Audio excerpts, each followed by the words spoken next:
Welcome to the Tech Talks Daily Podcast, where you can learn and be inspired by real-world examples of how technology is transforming businesses and reshaping industries in a language everyone can understand. Here is your host, Neil C. Hughes. Welcome back to the Tech Talks Daily Podcast. Come on in, the water is fine, and as we're going to explore how a company called Tradeswell is helping to bridge the gap between humans and machines, ultimately giving them the insights that they need that they've traditionally been left in silos and behind walled gardens. Because today I've invited the co-founder and CEO of Tradeswell onto the podcast, and if you've not heard of them before, they're the first real-time platform for e-commerce brands that is helping them sell more successfully across digital platforms. He has quite a story to share with us today, along with many great insights. So buckle up and hold on tight so I can beam your ears all the way stateside so we can speak with Paul now. So a massive warm welcome to the show. Can you tell the listeners a little about who you are and what you do? Sure. So my name is Paul Palmieri. I'm the co-founder and CEO of Tradeswell, the first cross-trading platform where digital-first marketing brands can grow their businesses profitably by using software.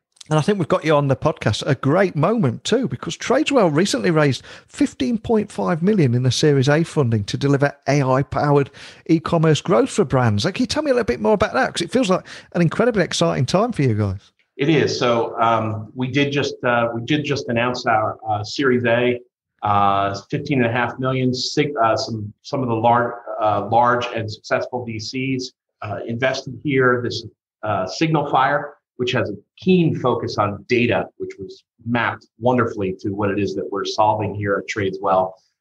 Construct Capital on the East Coast, and Allen and Company and the Emerson Group. So we're excited to have them aboard as investors.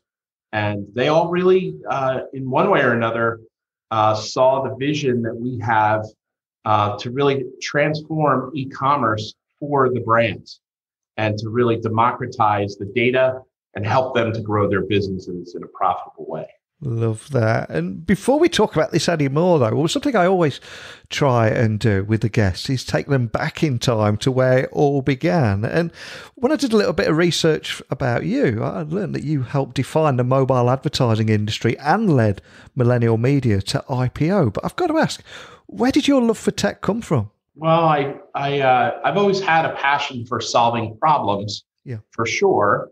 And I always like to solve problems that are part technical, but many parts human as well. And so with Millennial Media, we brought advertising to mobile devices. And we were one of the first ones. We built an enormous company doing that. We helped to define how advertisers bought campaigns and how developers made money, and built a large economic ecosystem, which is a passion piece of mine, to make sure that developers had a business model when they made these mobile apps. Fast forward to today, what we're doing at Tradeswell, I feel is the same thing. So we're providing economic power to the brands. And there's hundreds of thousands of brands that are out there selling products in e-commerce. And so we feel like that's very well mapped to what we did at Millennial Media. And, perhaps my love of technology grew over the years, but I always see that software has this increasing role to play in society. And it happens both for our personal lives, as we've all witnessed with things, all of the consumer technology that's out there, but our professional lives as well. And we really use as our guide the concept that someone's daily tasks, their daily jobs, when you're building particularly a B2B platform like we are, that people's daily tasks, you really have to look at that as how can we revolutionize how their daily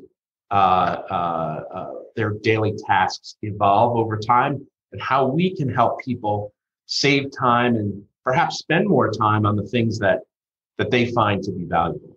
And here in 2021, as the CEO at Tradeswell, you're now working with brands such as McCormick Spices, Frank's Red Hot, and Rare Beauty brands, and a long list there. But can you tell me more about how you're using artificial intelligence to both improve sales and margins, and also empowering them with valuable customer insights to grow their business? Because I think we all hear about artificial intelligence, and some people think it's overhyped, but I think it's great to hear these real-world examples of companies like yourself and how you're making a difference. Sure. Well, the first thing we do is we're helping brands to kind of bring all of their data together. So one of the first things we do is we give them a picture that they haven't seen before, a single pane of glass, where they're able to see their data from all of their various marketing channels. Their retailing channels in one place, but also their marketing channels, and also some data around operations and logistics, and it gives them a full picture.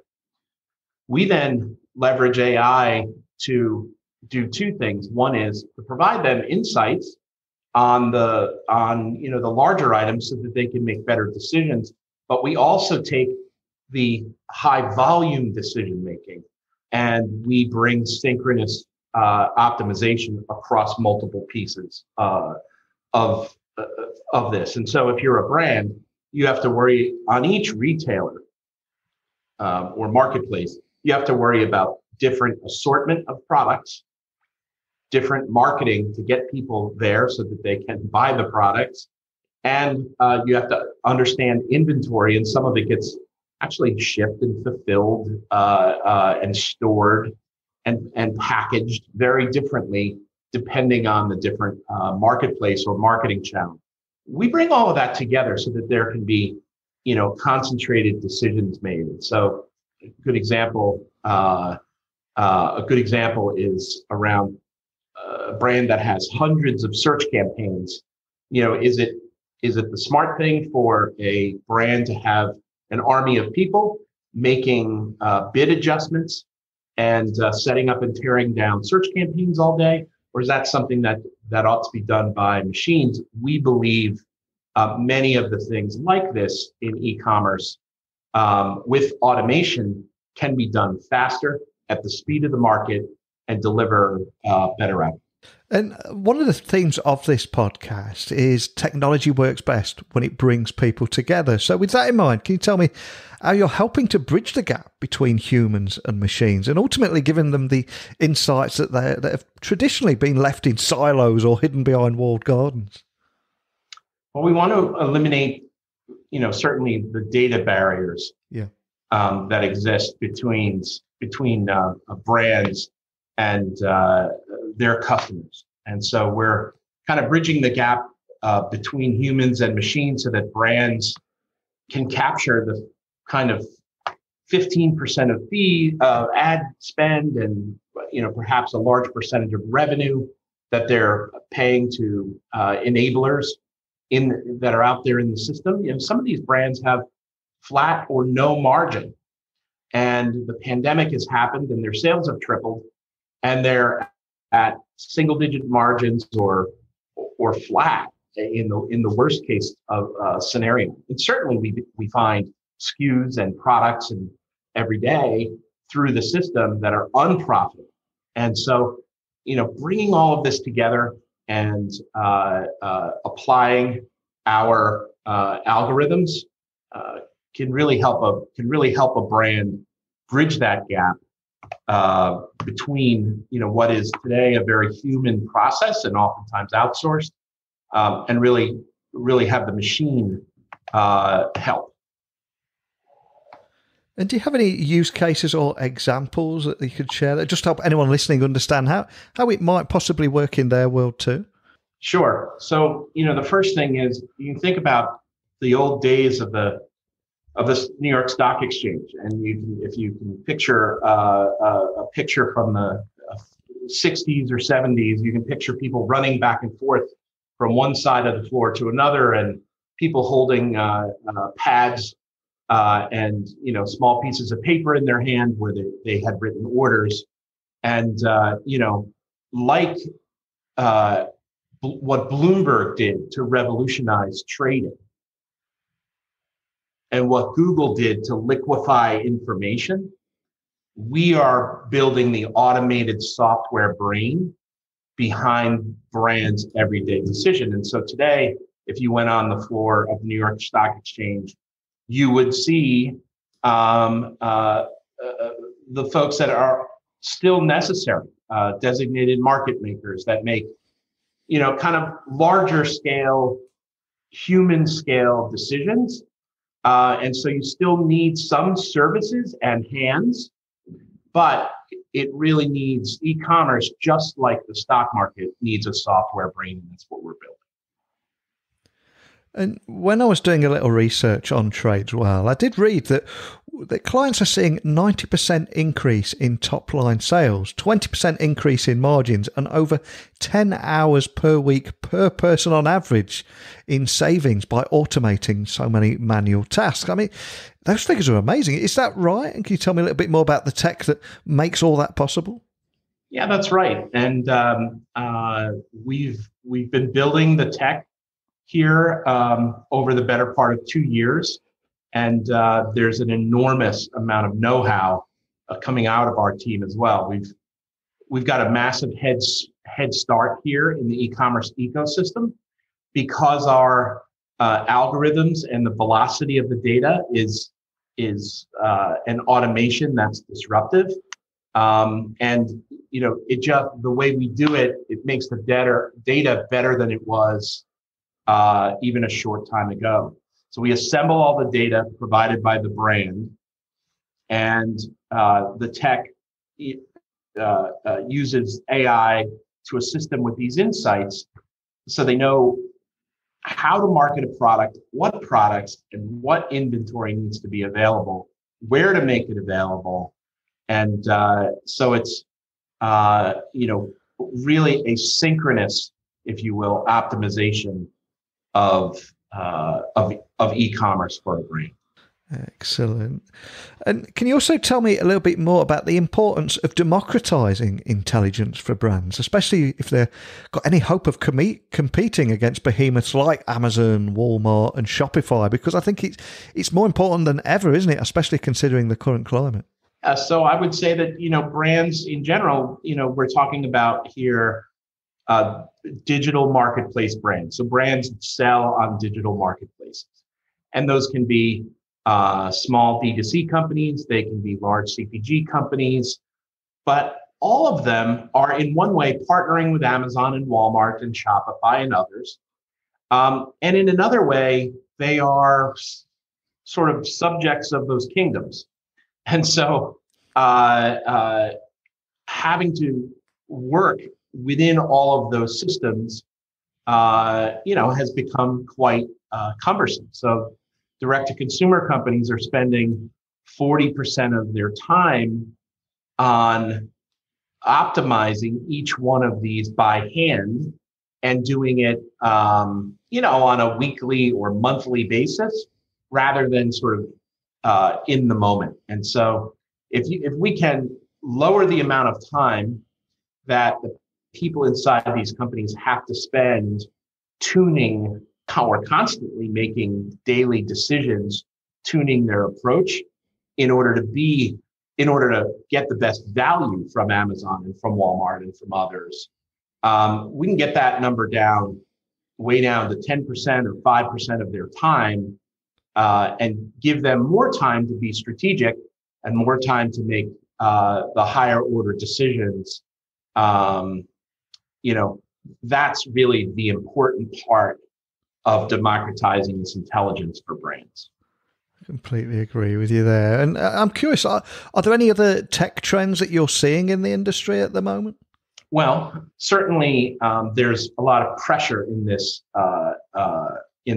system, and that is that COVID-19 has increased the size of the e-commerce market dramatically. So this, was to be a $1 trillion market in 3 years. This is going to be a $3 trillion market in 3 years. Now, the order of magnitude of that, even versus mobile advertising, we're solving problems there, is just absolutely enormous.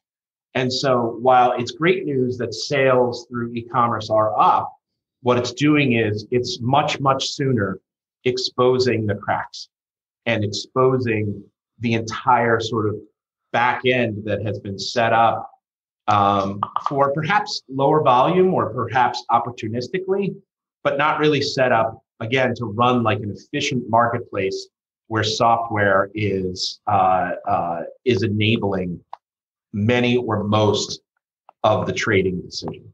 So we see all of this as a massive opportunity that will only accelerate as consumer behavior continues to shift more and more towards online shopping. But we see an urgency that also reveals opportunity to us. And as we record today's episode, I would imagine it's been somewhat of a whirlwind of a week for you with the Series A funding going out there. But what's next for you and indeed Tradeswell? Well, I think, post the fundraise, it's really now time for us to invest the capital, put our heads down, invest it in incremental gains in data science and technology, and expand our team. Certainly on the sales side of the house as well. And we feel like with record e-commerce sales post-COVID, we feel like key events throughout the year are going to be very, very big. And we're excited for what the value we can deliver for customers. Now, look, our core team here at Tradeswell helped to catalyze the early transformation of media buying a decade ago to programmatic, which now comprises 85% of ad spend.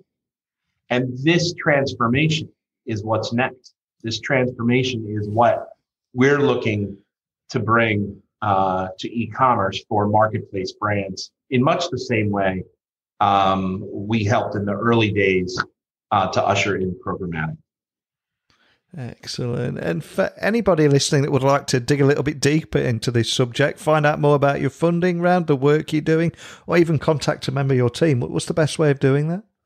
Well, the best way to do it is to go to tradeswell.com, learn a little bit more about us, and reach out to us and engage with us and talk to us a little bit about how your business is going. We often find that the companies, our early customers, and we've been very successful so far, our early customers, really the first phone call with us is, a little bit of a bounce up where the e-commerce manager or the VP of marketing or whoever is looking for these kinds of solution, the first thing they really need is they need somebody to understand what it is that they're going through and how the growth in e-commerce is exposing the cracks. And so even just going to tradeswell.com, reaching out to us and having a brief call with us, I think is we can be incredibly helpful. Even if you don't end up doing business with us, we're always eager to help people see really what's coming, what's next. And we have some insights on profitability that many others don't have. And we have a unique approach to the market that puts profit first.